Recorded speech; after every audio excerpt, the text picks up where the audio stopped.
반갑습니다. 이승만 학당의 이영훈으로 이영훈입니다. 교장직을 맡고 있는데 사실은 이승만 학당은 2년 전에 이해란 원장님하고 같이 자유통일문화원 산하기구로 출범을 했는데 이제는 독립을 해서 독자적으로 있습니다만 늘 형제 자매와 같은 그런 기분으로 우리 이해란 원장께서 하시는 여러 가지 일에 그런 우호적인 감정을 느끼고 마음으로 지지를 보냅니다. 저에게 주어진 과제가 이승만의 독립정신과 북한 자유화의 과제입니다. 근데 짧은 시간에 한 45분 정도 제가 말씀을 드릴 텐데 45분 정도 괜찮습니까? 예. 북한 자유화의 과제까지 제가 다 말씀드릴 수는 없고 우리가 남북 통일을 성취함에 있어서 기본 정신이 무엇인가?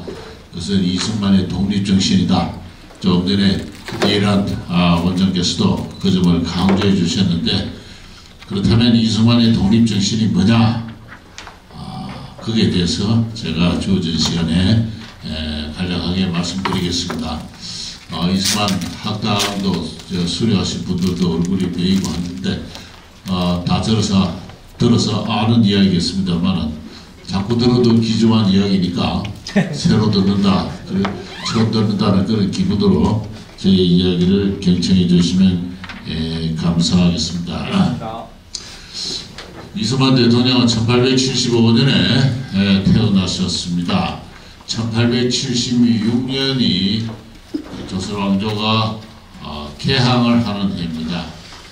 개항을 하는 그 해에 그리고 그 전해인 1875년에 전국에 흉년이 들었어요.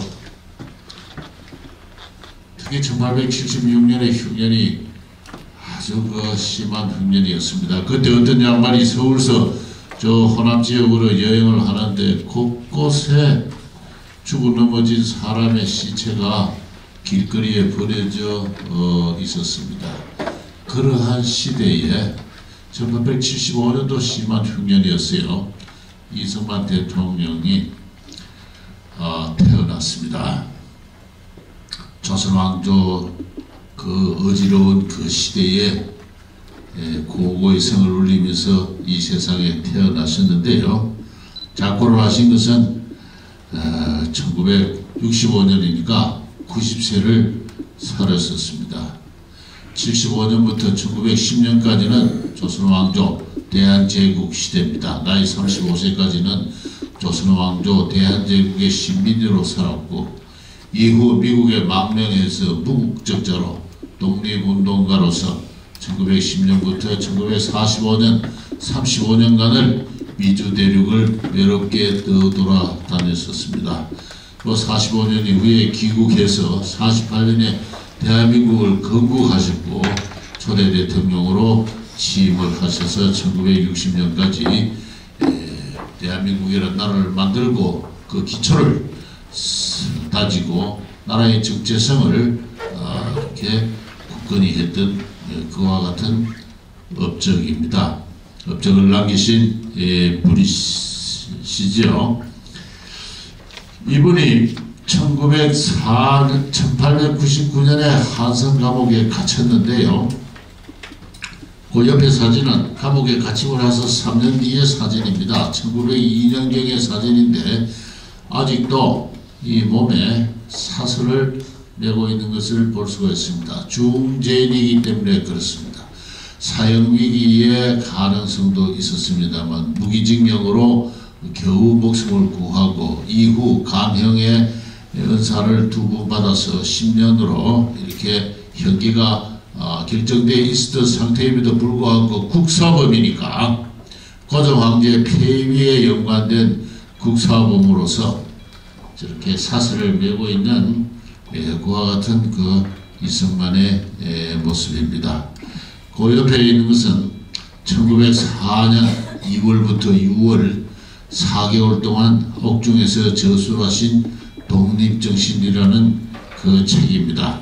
1904년 2월에 러일전쟁이 발생을 해서 그 소식을 감옥 안에서 들은 이승만은 하고 있던 일을 모두 중단하고, 당시 영한사전을 편찬하고 있었는데 그걸 중단을 하고 급히 독립정신을 쓰기 시작했습니다. 이 나라가 대해를 항해하는 배가 큰 풍랑을 만나서 돛도 부러지고 삿도 부러지고 선장은 무너하고 배는 곧 침몰할 직전에 놓여 있는지라, 그와 같은 나라가 이 대한민국인데, 이 전쟁이 끝이 나면은 어느 쪽이든 이긴 편으로 나라가 망할 것은 삼천동자도 아는 일이라, 그 위중한 시기에 대장부로서 감옥에 갇혀 아무 할 일도 없으니 어찌 피눈물이 쏟아지지 않느냐. 이 나라가 어떤 지경에 어떻게 해서 이런 지경으로 도달했느냐. 한마디로 가슴 속에 독립이라는 두 글자가 없기 때문에 그렇다. 그렇게 해서 이 독립이란 무엇인가, 당초는 독립요지였습니다. 책이 독립이란 도대체 무엇인가 하는 그런 뜻으로 책 제목을 본인이 붙였는데, 나중에 1911년에 샌프란시스코에서 출간을 할 때 주변의 친지들이 독립정신으로 제목을 바꾸는 게 좋습니다 해서 그렇게 독립정신으로 바뀌어졌습니다. 그 옆에 사진은 1919년 3.1운동이 일어난 뒤에 여러 곳에서 임시정부가 세워졌어요. 상해는 상해 대한민국 임시정부, 연해주 노령에서는 노령국민회의, 그리고 서울 한성에서는 한성 임시정부. 이 모든 임시정부에서 이승만은 최고의 국무총리 또는 집정관 총재로 초대가 되었습니다. 무슨 말이냐면은 1919년 현재 이 2천만 동포의 최고 민족 지도자는 자타가 공인하는 바 이승만이었다라고 이야기를 할 수가 있습니다. 왜 그렇게 어떻게 해서 그렇게 되는가를 오늘 이 시간에 다 말씀드리기는 힘든 실정입니다만, 이 세 개의 임시정부가 하나로 합쳐져서 1919년 9월 달에 상해에서 대한민국 임시정부가 정식 발족을 했고, 그 다음 해 12월 달에 하와이에 있던 이승만 임시대통령으로 초대됐죠.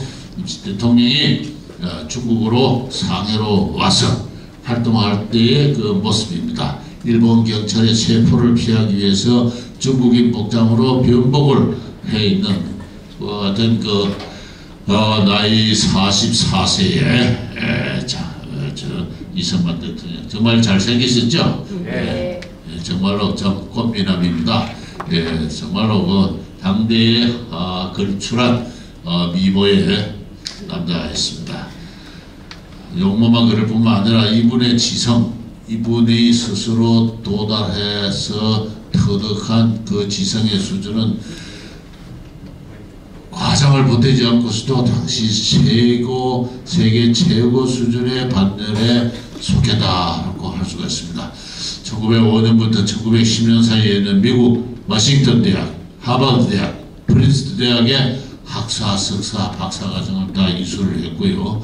특히 박사과정에서 박사학위 그가 제출한 그의 박사학위 논문은 미국인의 눈에서도 대단히 참신하고 창조적인 그런 논문이어서 프린스턴 대학은 박사학위가 수여된 1910년 8월 이후 곧바로 이 책을 대학 출판부에서 출간을 한 것이 1912년입니다. 그 정도 되었다는 것은 이미 최고 수준의 지성의 반열에 올라가 있으신 분이다, 이렇게 할 수 있습니다. 그런데 이분이 짧은 기간에 미국의 최고 명문대학의 세계 학위를 취득하고 그렇게 훌륭한 박사학위 논문을 쓸 수 있었던 것은 이미 감옥에서 쓴 독립정신이라는 이 책에서 이미 상당한 수준으로 세계적 반열의 지성을 이미 터득해 있었기 때문에 그렇습니다.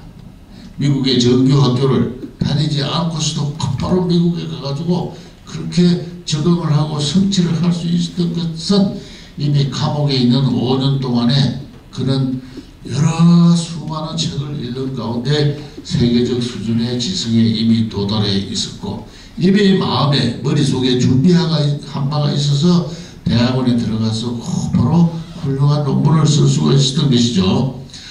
바로 그것을 오늘 지금 소개드리고자 하는 것입니다. 그게 바로 독립요지입니다. 무엇이 독립이냐 하는 것이죠. 무엇이 독립이냐?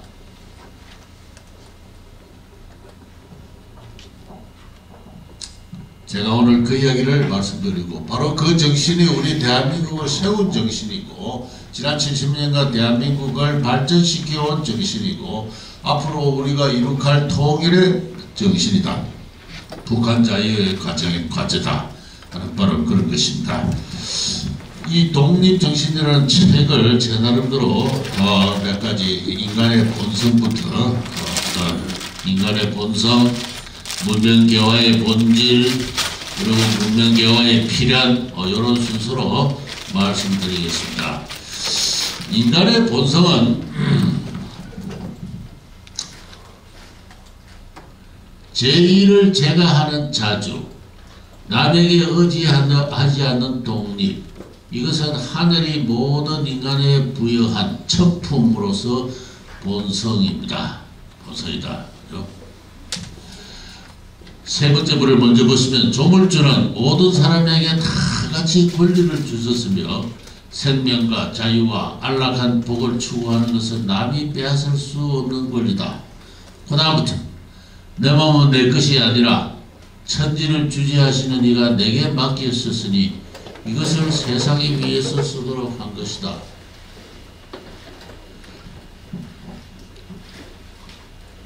이번에 감옥 안에서 기독교인으로서 기독교인으로 변신을 했습니다. 기독교인으로 입신을 했습니다. 조물주가 하나님이 이 세상을 창조하시는데 나도 조물주의 피조물입니다. 하나님이 나를 창조하실 때는 내 몸은 하나님이 내게 맡기신 귀중한 도구다. 세상을 위해서 유익하게 쓰라고 준 도구다. 하나님이 맡기신 이 세상을 위해서 좋은 쓰임새라고 준 이 도구를 누가 누구를 소유할 수 없다.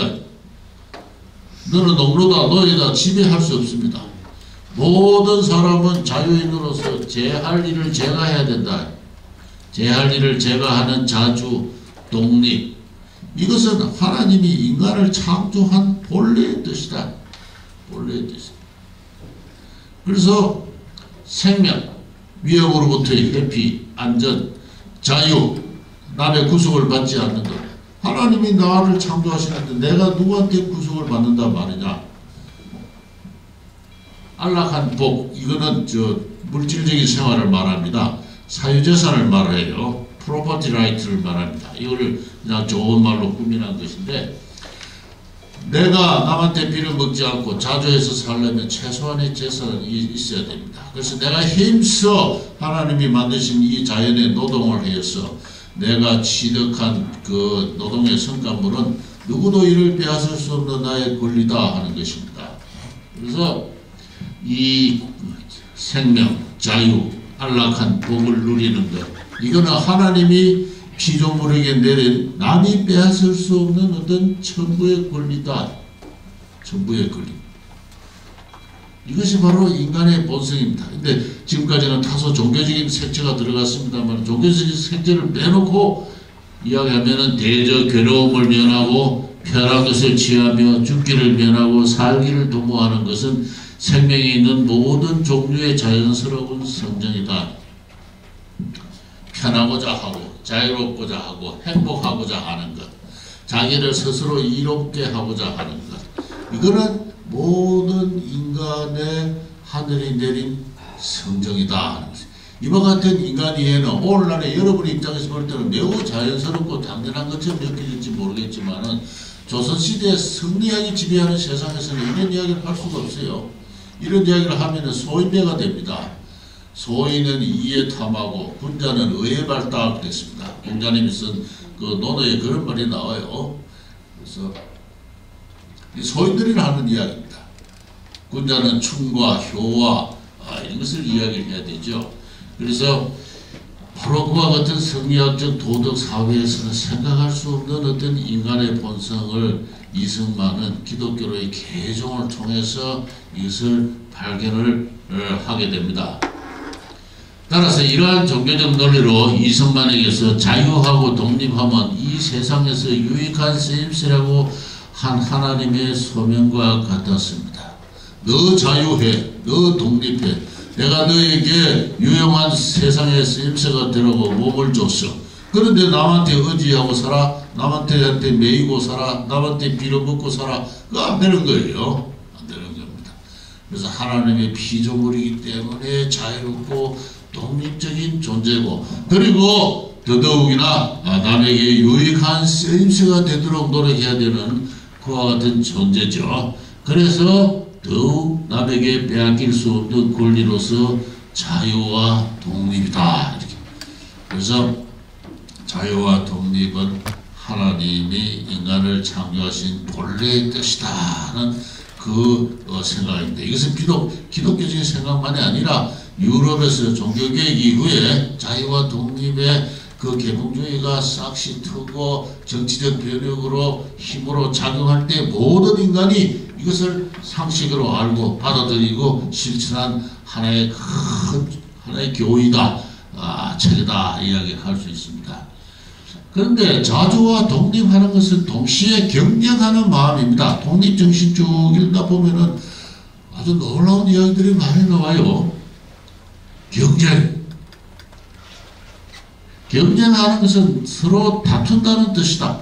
남을 해롭게 하는 것이 아니라 남과 비교해서 한 걸음이라도 앞서 나가려고 하는 것, 먼저 얻으려고 하는 것, 이것이 경쟁이다. 세상에 천만 가지 일들이 다 이 마음이 아니면은 지금 세상에는 설 수 없다. 자유하고 독립할진데 경쟁하는 마음이 있어야 된다. 남보다 앞서려고 한다. 남 것을 빼앗고 남을 해고자 하는 것이 아니라 이 넓고 넓은 천지 자연을 보다 창조적으로 개발하고 치적해서 남보다 앞서려고 하는 것. 그래야 좀 더 유용한 세상의 쓰임새가 될 수 있는 것입니다. 그래서 이 자유와 독립은 동시에 경쟁하는 마음이다 하는 이런 이야기가 또 독립정신의 어느 한편에 나와요. 그래서 그러면은 문명개화는 뭐냐? 문명개화는 이게 이제 독립정신 제 7장부터 이제 독립이란 무엇인가 알아봅시다. 이렇게 하면서 제 6장 말미에 우리나라가 지금 이렇게 망하게 생겨서 왜 이렇게 망하게 생겼습니까? 독립정신이 없기 때문에 그렇습니다. 독립 두 글자를 알지 못하기 때문에 그렇습니다. 그러면 지금부터 독립을 알아봅시다. 이러면서 책을 딱 그 다음 장을 넘기면 7장인데 바로 이 7장 첫머리에 콜럼버스 이야기가 나와요. 그 독립정신이라는 책은 그 맥락을 쉽게 읽을 수 있는 책이 아닙니다. 400년 전 콜럼버스가 신대륙을 발견하고 사람들은 그때부터 지구가 둥근 줄 알고 왕래의 교섭 물화를 상통하고 남의 역것과 남의 새 것을 비교하여 쓰고 나의 흔한 것과 남의 귀한 것을 바꾸었으니 교화와 풍기가 날로 열리고 학문과 기술이 한없이 진보되어 오늘날 세계에서 제일 부강하고 문명한 나라들이 다 통상하고 교제하는 이익을 얻어서 저렇게 되겠다. 미국이나 저 서유럽의 여러 나라들이 다 저렇게 부강하고 행복하고 동양으로 말하면 요선시대와 같은 복락을 누리고 있는데 그 어떻게 왜 그렇게 됐느냐? 종교개혁 이전에는 서양이나 동양이나 다 똑같았다. 다 미개 상태였다. 그런데 그 종교개혁 이후에 서유럽이 막 문명 개발을 하기 시작하는데 이때 지구가 둥글다는 것을 알고 아메리카 대륙을 발견하고 전 지구를 돌아다니면서 물화를 교통을 하니 나의 옛 것과 남의 새 것을 비교할 수가 있게 되고 나의 흔한 것과 남의 귀한 것을 바꾸어 쓰려더니 교화와 풍기가 날로 열린다. 따라서 문명 개화의 본질은 통상이에요.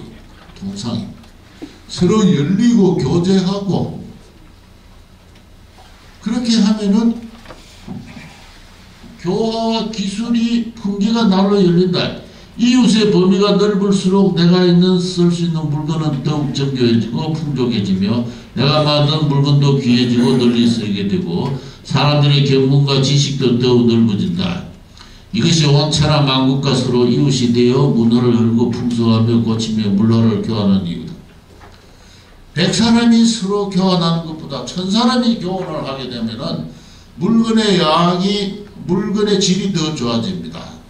사람들이 다 똑같으냐면 그렇지 않아요. 어떤 사람은 무슨 자기가 잘하는 일이 있습니다.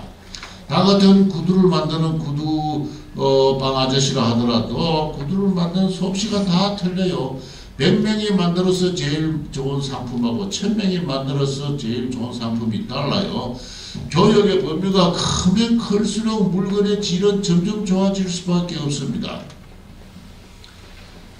물건이 더욱더 정교해진다. 그리고 기술. 그런 사람들이 시장에서 결국 승리를 하게 되니까 같은 시간 안에 생산할 수 있는 양이 점점 많아져요.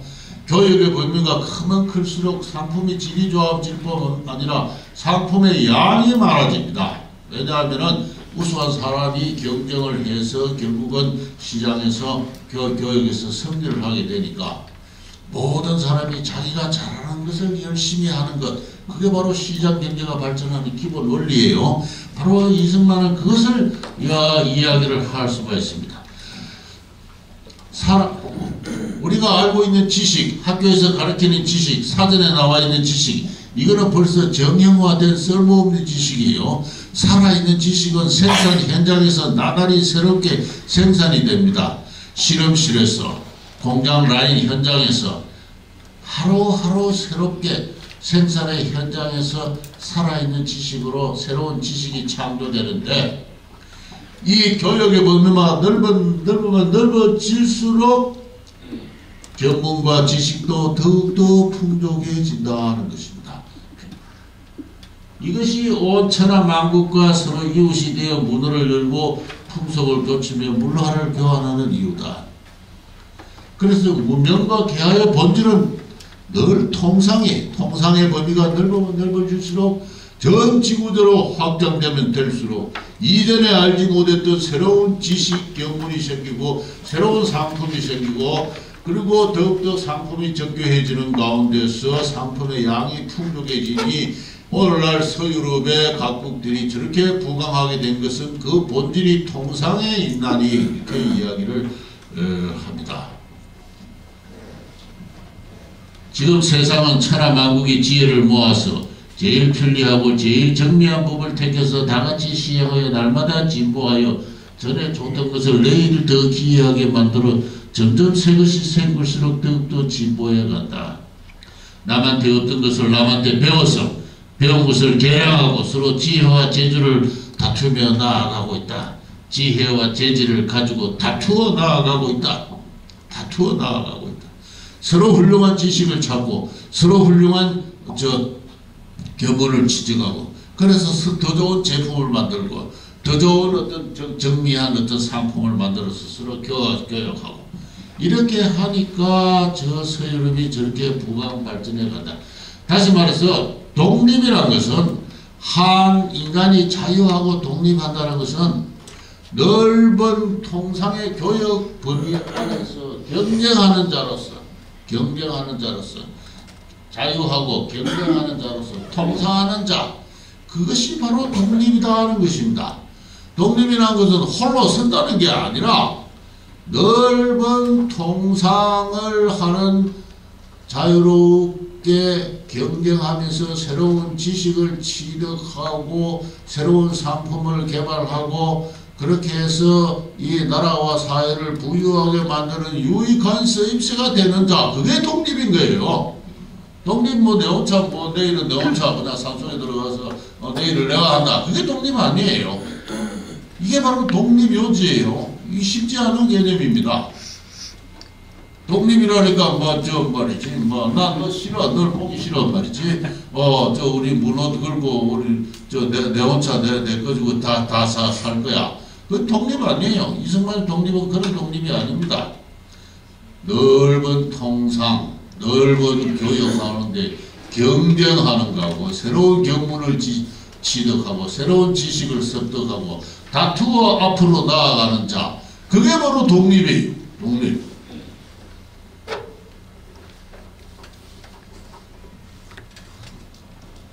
저는 이거 독립정신이 있고 이거 아담 스미스가 이 속에 있네 그래 생각했어요.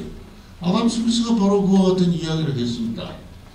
우리가 매일 식사를 마련할 수 있는 것은 부족간의 양조장, 빵집 주인과 자비심 때문이 아니라 그들 자신의 이익을 위한 그들의 고려 때문이다. 우리는 그들의 자비심이 아니라 그들의 자애심에 호소하며 그들에게 우리 자신의 필요를 말하지 않고 그들 자신에게 유리함을 말하는 것이다. 아담 스미스 단계에 이르면은 그 이전까지 모든 정치 철학자들이 어떤 식으로든지 종교와 결부시켜가지고 자유와 독립을 이야기했습니다만 아담 스미스는 그러한 그 종교적 색채를 극복해내서 도덕감정에서 제외하고 인간 본성에 대한 경험론적인 관찰과 서술을 통해서 세상의 조화와 번영의 비밀을 이야기를 했어요. 이분은 현명한 주부는 가사일을 하는데도 분업적으로 한다.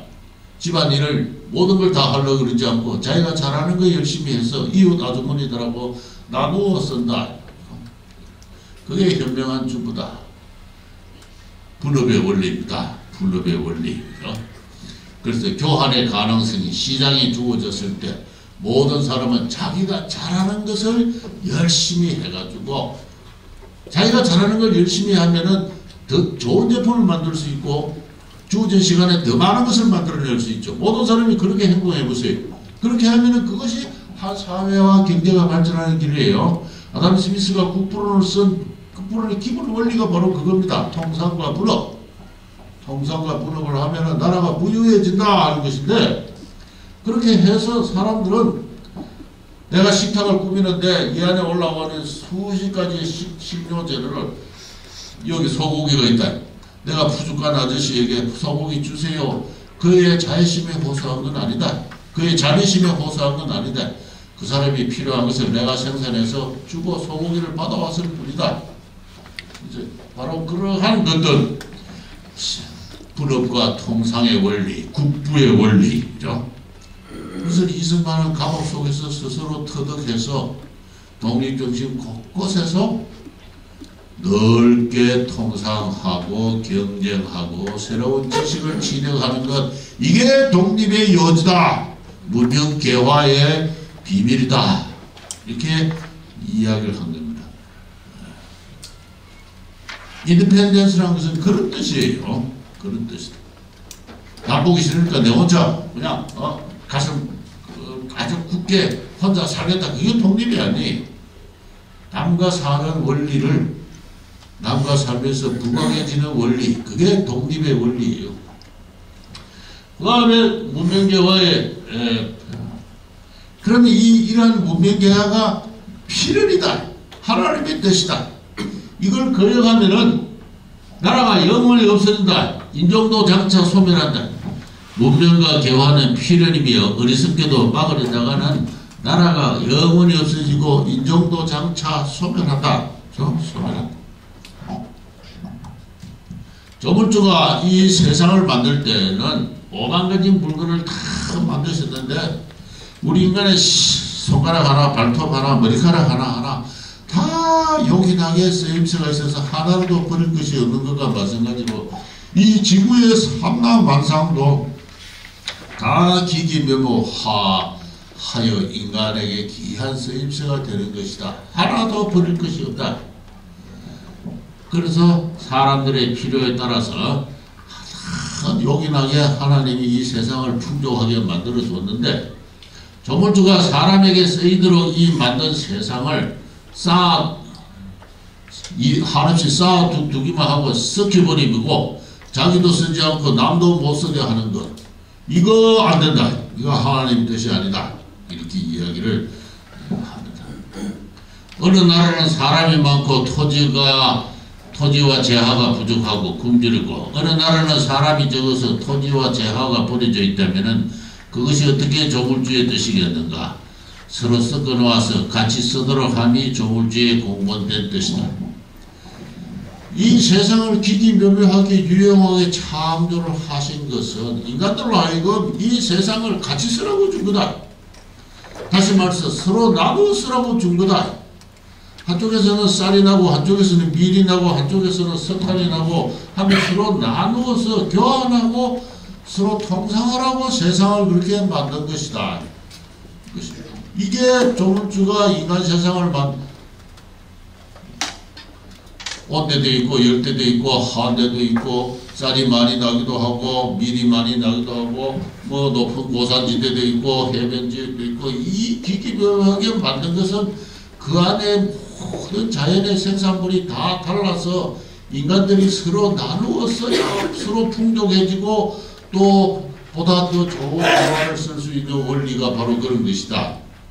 따라서 문명과 개화는 하나님의 필연이다. 이것을 막고 나는 남과 상종하는 것이 싫다. 우리 식으로 살겠다. 우리끼리 살겠다.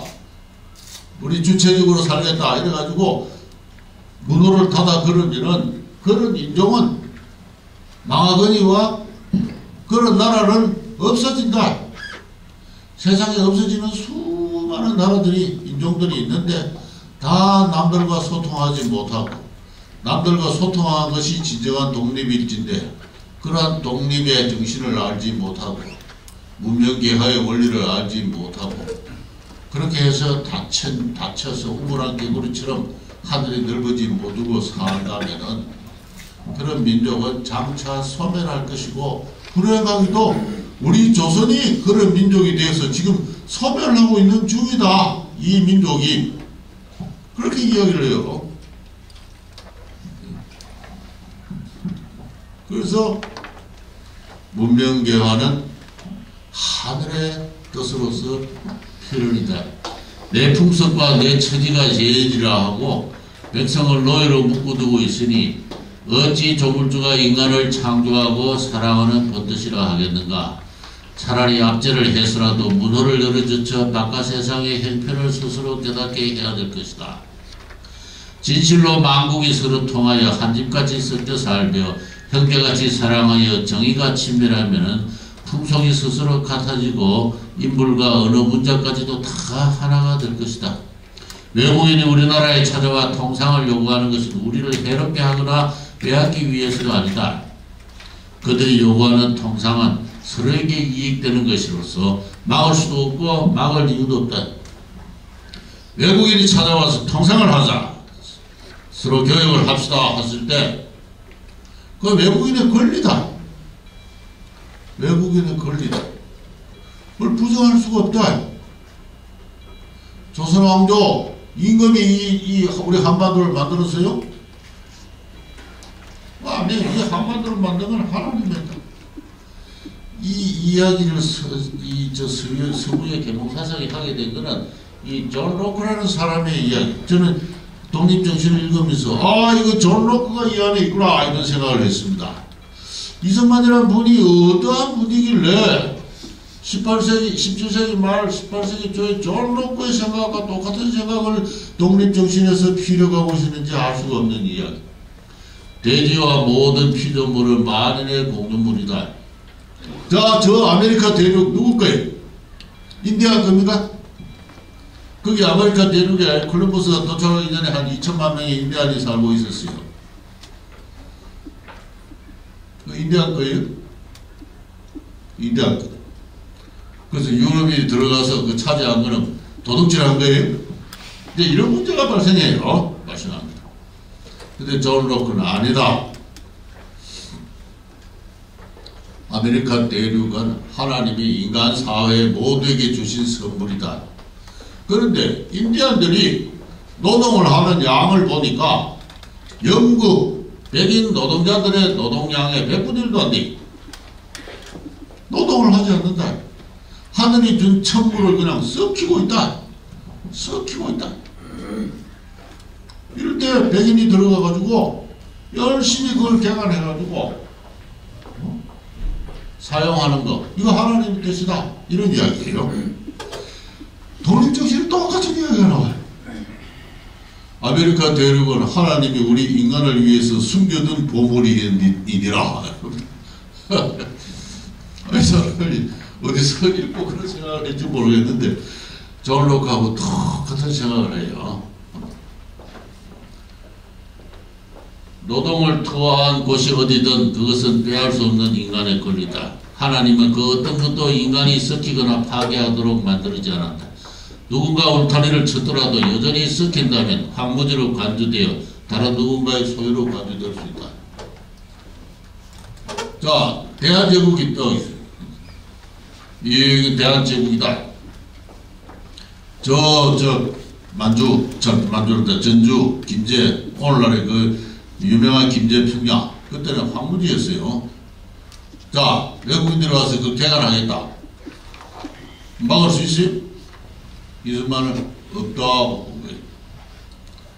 제 나라 땅이라고 해서 남이 들어와서 쓰지 못하게 하는 거 이거 안 된다. 안 된다. 아메리카 인디안들이 저 광대한 아메리카 대륙을 썩히고 있잖아요. 가서 개발하는 사람이 인간에게 누구 주어진 모든 권리, 우리 한국에 금이 많이 나는데 그 금을 캐지 않고 있어요. 미국인 회사가 와서 금 캐겠습니다. 허가됐을 때 막을 수 없다. 막을 수 없다. 그래서 이게 나중에 식민지가 되고 나면 또 이승만의 이야기는 바뀌어집니다만 독립정신 안에서는 세계 최고 수준의 어떤 그 존 로크나 아담 스미스와 통하는 그런 수준의 이야기를 하면서 문명개화를 원리적 수준에서 이야기를 하고 있는 겁니다. 그렇게 해서 내 풍속과 내 처지가 최고라 하고 백성을 가둬놓고 외국선은 오지도 못하게 하고 오면은 그냥 두드려 사람을 죽이기도 하고 상선을 불을 태우고 말이죠. 와, 그래서 민족정기가 솟아났다.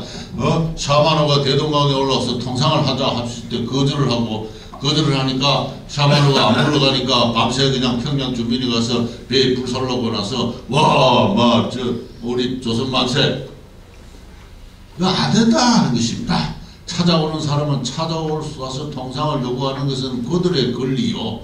그들이 통상을 하자는 것은 우리를 반드시 해롭게 하자는 것만도 아니다. 이 원리를 모르고 외국 세력이 찾아올 때 무조건 박해하고 죽이고 하면은 그때부터 이 나라가 위태로워지기 시작한다. 찾아오는 외국인을 박해하는 것만큼 한 나라의 독립을 위태롭게 하는 어리석은 일은 없다. 그렇게 이야기합니다. 이모군란이 일어났을 때 서울 사는 시민들이 전부 일본 그 공사관으로 찾아가서 일본인을 막 죽였잖아요. 아무 일도 없지만. 그러니까 일본에서 병력이 오잖아요. 군대가 온다. 그래서 어리석은 외국인을 함부로 박해하고 그들을 정오하고 그들을 의심하고 하는 것, 이거 닫힌 사회에 한 나라가 망하는 첩경의 길이다. 그런 이야기입니다. 그렇게 해서 바로 문명개화는 필연이다 해서 이승만은 굉장히 그 세계주의적인 생각을 해요. 나중에 나라를 잃어버리고 독립운동할 때 이야기는 물론 상황에 따라 바뀝니다만, 그래서 망국의 길이라는 것은 남과 통상하는 올바른 도리를 배우려 하지 않고 남의 세력을 두려워하고 남을 몰아내려기만 하고 이래서는 남에게도 해가 되고 내게도 위해가 되니 남들이 어찌 망국의 공범된 이익을 포기하고 스스로 물러가겠는가. 좋은 말로 건면하다가는 안 되면 위험이라도 해서 응두를 것이니 이것이 독립을 잃게 되는 근본이다. 여러 외국의 문호를 열고 그들을 공정하게 대하고 그들과 통상을 하고 그들의 문명을 배우고 그런 가운데 자주 독립의 자세를 견지한다면 어찌 나라가 망할 수 있는 것인가. 외국이 찾아왔을 때 그들은 그들의 권리로서 찾아온 것이고 우리는 그들을 공정하게 대우하고 그들에게 배우려고 하고 그러면서도 자주 독립하는 자세를 유지하고 그렇게 했다면 이미 망국 공법이 지배하는 그 19세기 후반에 어떻게 한 나라가 망할 수 있겠는가. 찾아온 외국을 문호를 닫고 그리고 문호를 열어달라고 했을 때 박해를 하고 심지어는 사람을 죽이기도 하고 하는 이러한 짓을 하게 되니까 배울 생각을 하지 않고 배척을 하고 심지어는 위해를 가하기도 하는 이와 같은 현상, 이게 나라가 망하는 근본적인 길인데 이미 조선은 그런 길로 들어선 지가 오래되어 가지고 따로 서볼 날이 있을지 말지 헤아리기 단정하기 어려운 지경에 이미 놓였다. 이 나라가 다시 설지 말지 아메리카 대륙의 인디안처럼 소멸해 가고 있다. 세계의 큰 문명의 대세에 스스로 적응하지 못하고 소멸해 가고 있는 상태에 있다. 나중에 한국 교육 비판이라는 책을 쓰는데 그 책의 서문리에 이 민족은 이미 소멸하고 있다 이렇게 이야기를 합니다. 500년 동안 다쳐온 나라죠. 500년 동안 다친 가운데 우리 것이 최고다. 남을 배척하고 위해를 가하고 스스로 자주 독립하지는 못하는 가운데 이미 소멸의 길로 들어갔는지 모른다. 이게 이승만의 기본적인 망국의 위기는 바깥에서 오는 것이 아니라 내부에서 이미 발생을 하고 있는 이와 같은 모습입니다. 그가 기독교인으로 변신을 하는 것이 1899년 2월인데요. 고종 황제 폐위 업무에 걸렸다가 체포가 되어서 언제 사형될지 모르는 그와 같은 위급한 상황에 놓였습니다. 장안에서는 이승만이 간밤에 차용되었다 이런 소문이 들어서 그 아버지 이경서 농이 시체를 찾으러 한송 감옥을 2번이나 간 적이 있습니다. 그런 그 위급한 상황에서 그는 어느 날 하나님께 기도를 해요.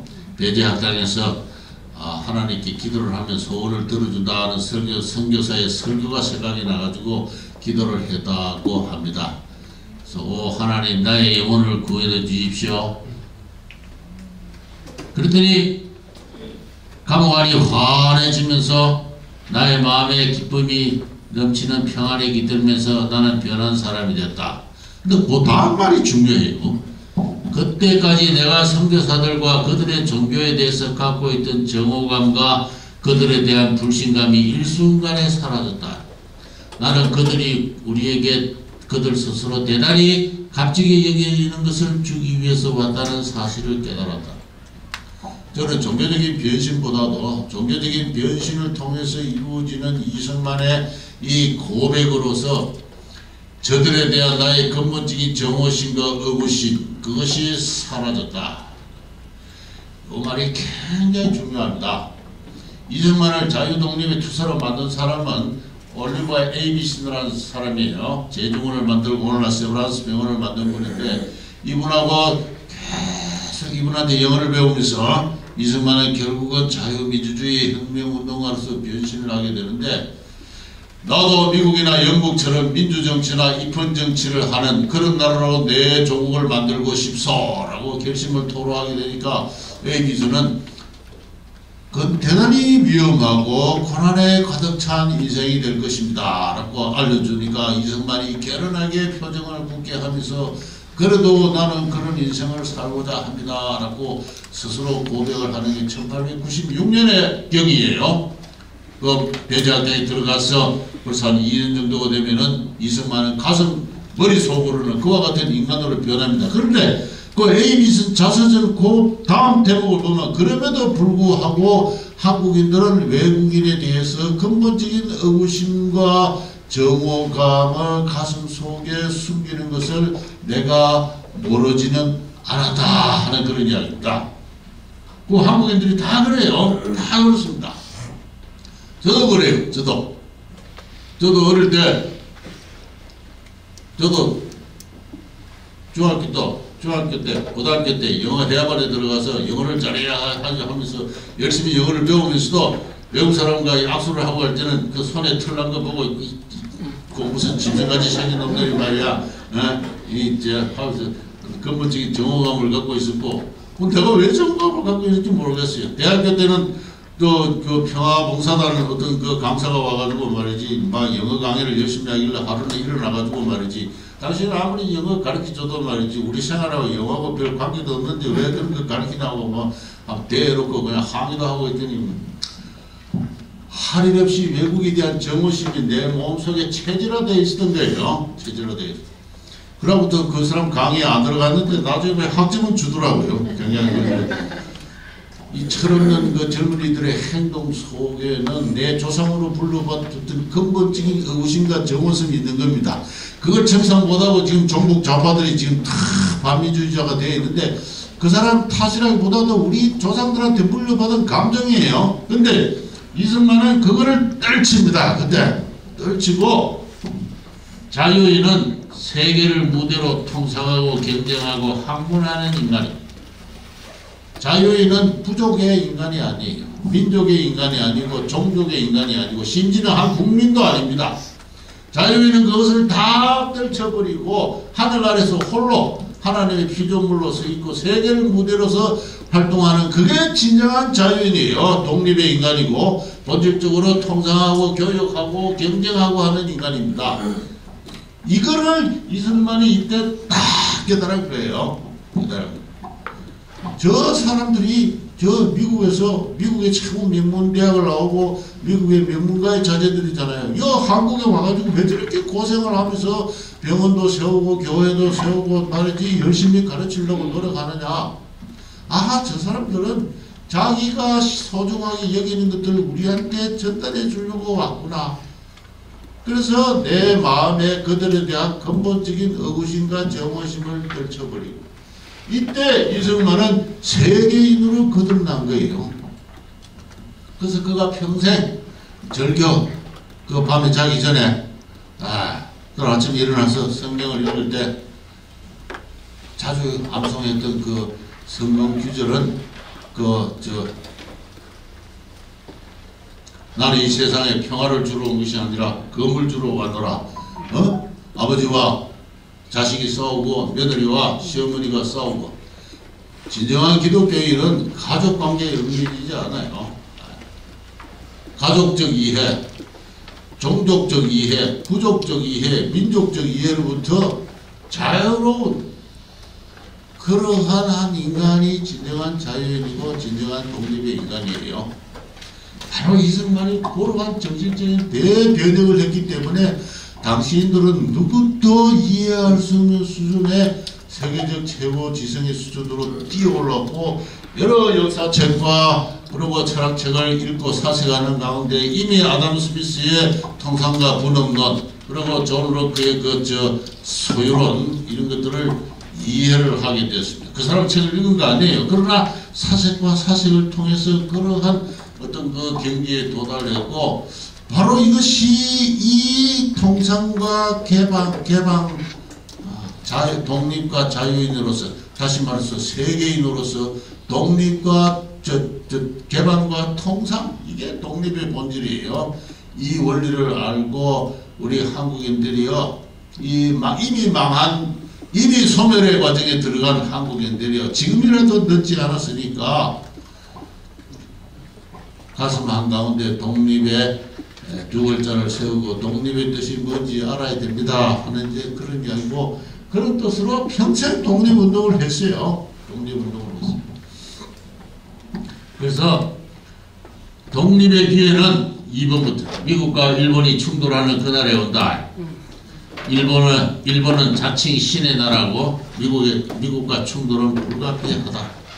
이승만을 끝까지 독립운동을 포기하지 않고 버티게 한 것은 바로 이 신념이에요. 그리고 이 신념은, 이 예언은 위대하게도 현실의 역사로 실현이 됐어요. 실현이 됐어요. 많은 사람들이 잠꼬대 같은 소리다. 미국과 일본이 충돌한다 했을 때 많은 미국인들이 비웃었습니다. 일본은 문명의 국가다. 일본은 평화의 나라다. 그러나 아니다. 미국과 일본은 충돌하게 한다. 그때 조선 독립의 기회는 온다. 그때까지 실력 양성하는 가운데 합동해야 된다. 합동해야 된다. 우리나라 사람들은 애국심이 아직 발달하지 못해서 매양 사소한 개인의 이해와 덕실에 인연해서 서로 다툰다. 다투는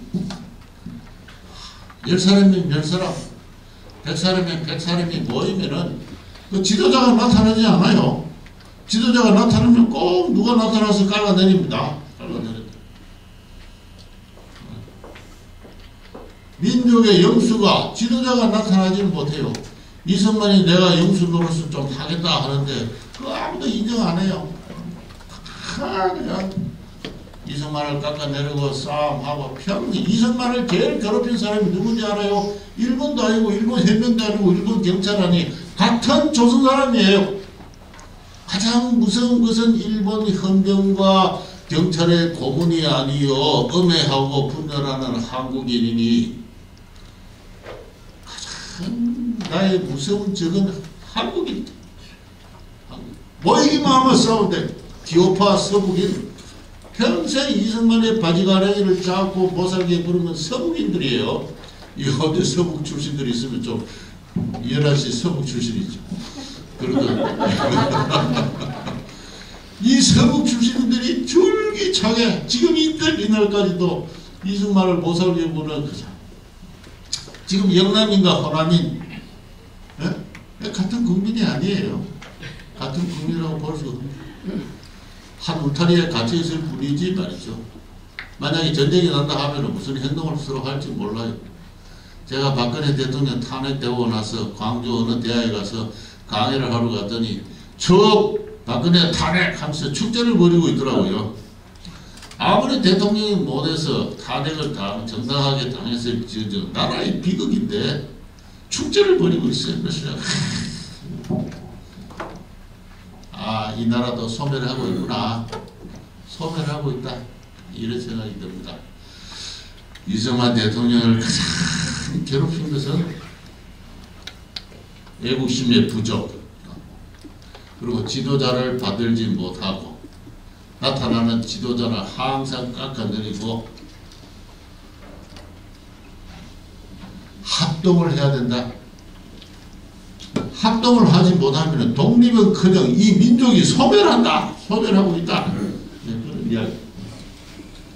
그래서 날 보고 자꾸 외교 독립 노선이라 하는데 그 잘못된 소리다.